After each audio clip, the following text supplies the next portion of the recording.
Today, I'm going to talk about building global community. You see, we're too good at surviving wars, plagues, natural disasters, and since land mass isn't growing to reach our exponential population growth, we need to learn how to live together. We need to examine how relationships are built and maintained at the most basic level, and make an effort to recreate that globally. It's my assertion that service is the cornerstone of community.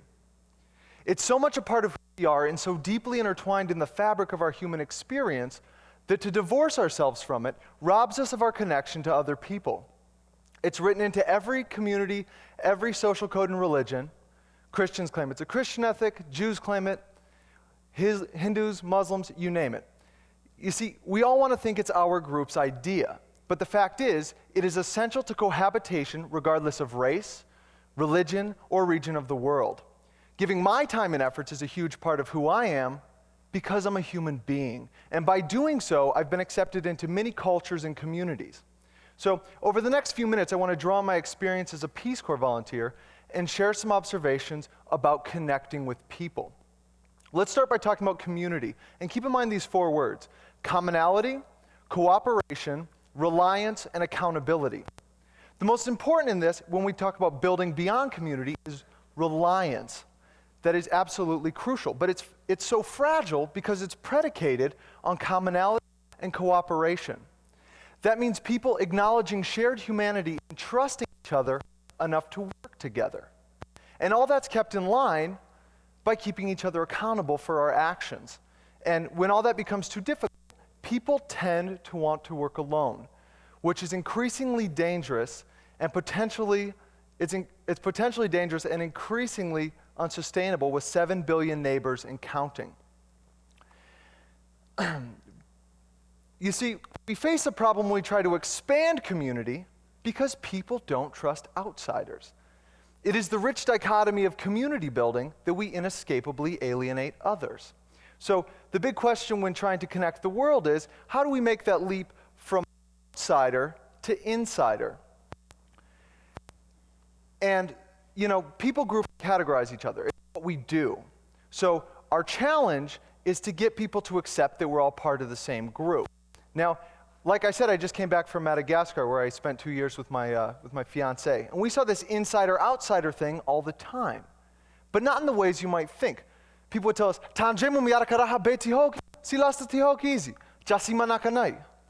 careful with that guy, he's not from here. He's not like us, with the implication being he can't be trusted. But what we had over him was cooperation. We had connected through service, and so he trusted us. And a Peace Corps buzzword, we had achieved integration.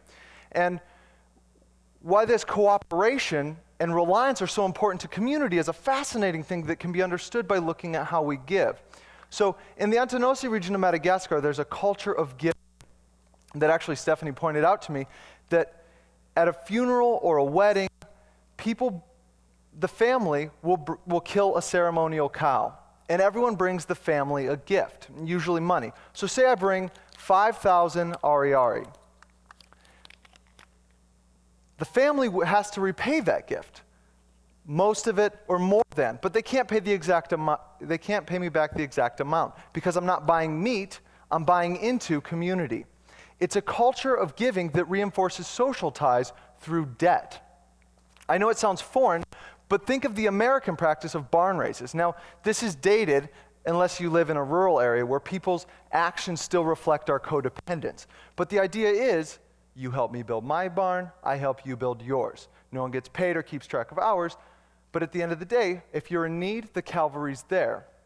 So the lesson is, the whole world around has the same basic practices. We have expectations, and we build organic relationships based on actions and exchanges. Now, our challenge with global community, building global community, is scaling this up to include the whole world. If every culture has this, well then let's put 2 and 2 together and build relationships that way. And if we can do that, then we can avoid defining ourselves by our enemies, the terrorists, the communists. Those names might belong to pop bands. That was Nuclear Winter by the Pinko Commies. And now, climbing the charts, number 6, we have Jihad by the Terrorists. You see, those names, those titles, they're not scary anymore. We've moved past it because they carry an expiration date. Well-maintained relationships don't. So if we can build these relationships and learn about people, then we can move past that and actually have a healthier, safer world. If we understood the Middle East in the first place, it would have been a lot harder to be lied to and dragged into a series of expensive wars. Now, there's a fascinating thing here. You recognize this. All of you were terrified when you saw this, when you look at a blank slate. And what that is that is your snapshot of your worldview.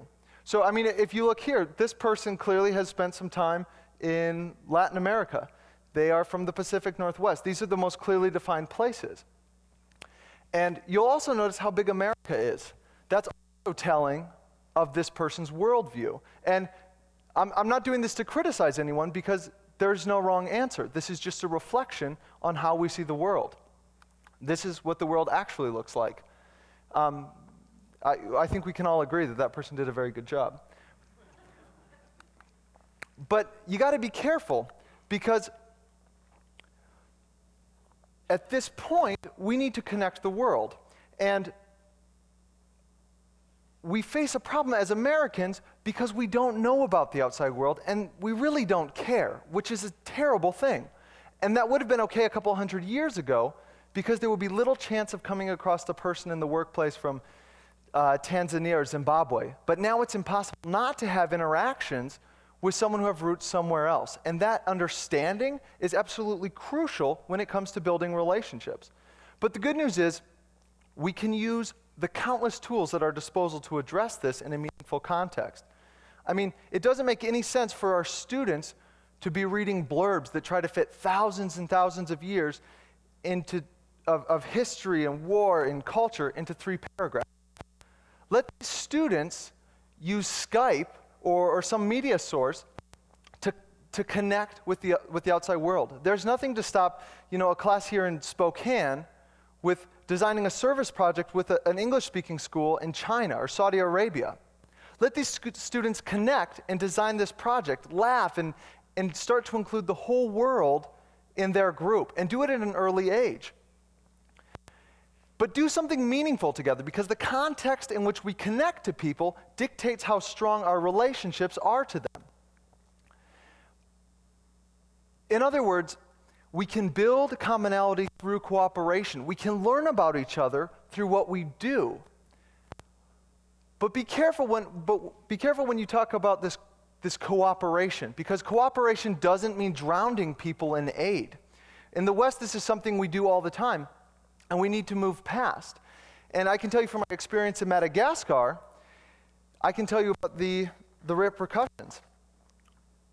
There's a culture of receiving that comes from years and years of getting aid, but no opportunity to give back or build relationships or even voice what their needs really are, which leaves the recipients feeling impotent, and all they can do is ask. Now, I would like to share a couple of models that I think have done this in a great way. And the first one is the Anti-Dissociation Association.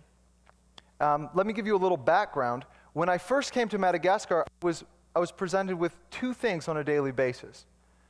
First, I saw a ton of people who had lost the ability to walk from polio. I saw blind people and people who had no means of supporting themselves, asking for material support or money or food, and I couldn't help them. And I also saw people coming up to me saying, hey, I need English lessons. You're an English teacher at the public high school, teach me English.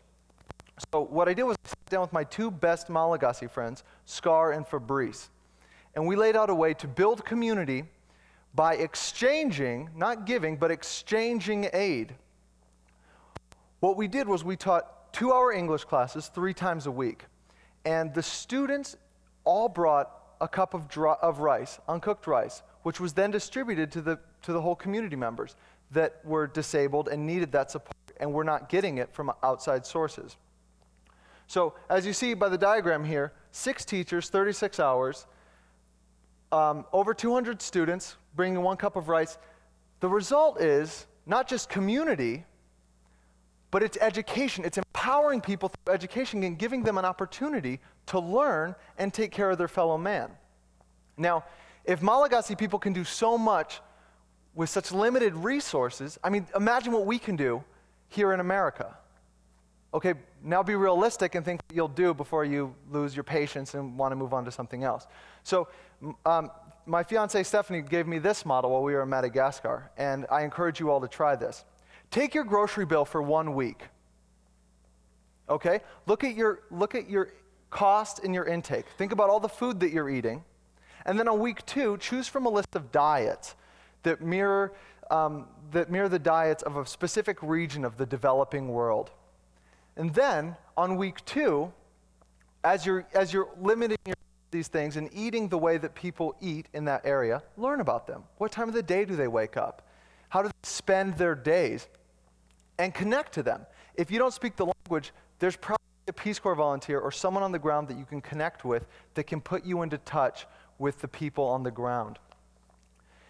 And at the end of your week, take the money that you didn't spend on groceries and reinvest it. Reinvest it in that community. And I guarantee you there will be a lot more than you think, because rice and beans are not expensive. And then listen to them. Listen to what their needs were and build a well. If they need a well, send them the $200 that it takes to do that. Or build a latrine, materials for schools. I particularly like this model because it's not about writing a check because you saw, a feed the children thing with a bunch of sad people.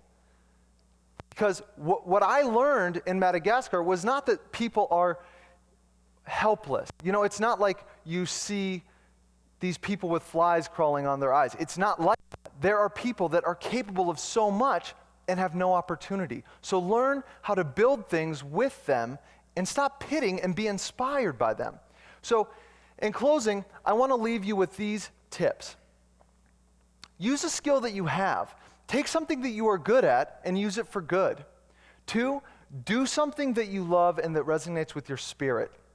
If you're a sports guy, go coach in the inner city youth clubs because there are bridges that need built here at home.